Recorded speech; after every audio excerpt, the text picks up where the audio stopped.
តួនាទីមាតាបិតាសិក្ខាបទទី3មាតាបិតាគប្បីសិក្សាថាអាត្មាអញត្រូវឲ្យកូនរៀនសូត្រសិលសាស្ត្រសិលសាស្ត្រគឺជាចំណេះដឹងសម្រាប់ប្រកបរបរចិញ្ចឹមជីវិត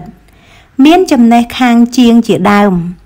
កាលឲ្យកូនសិក្សារៀនសូត្រចំណេះផ្លូវលោកក៏ត្រូវឲ្យកូនយល់ដឹងតាមផ្លូវធម៌ព្រះពុទ្ធសាសនាផងជាប្រយោជន៍ដើម្បីកុំឲ្យប្រើប្រាស់ចំណេះផ្លូវលោកក្នុងអំពើទុច្ចរិតចិញ្ចឹមជីវិតខុសដោយប្រការផ្សេងបើកូនប្រុសស្រីត្រូវការសម្បត្តិ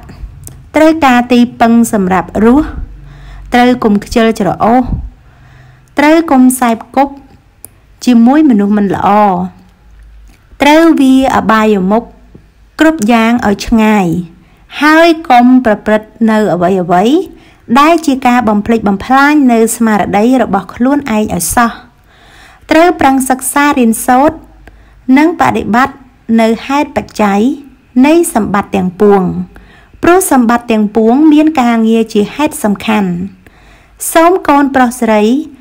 គាំទ្រជីវិតបរិសុទ្ធដោយចិត្តរីករាយទ្រព្យសម្បត្តិចំណេះវិជ្ជាខាងក្រៅត្រូវអាស្រ័យគុណធម៌ខាងក្នុង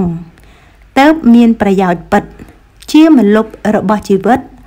រស់នៅមានតម្លៃ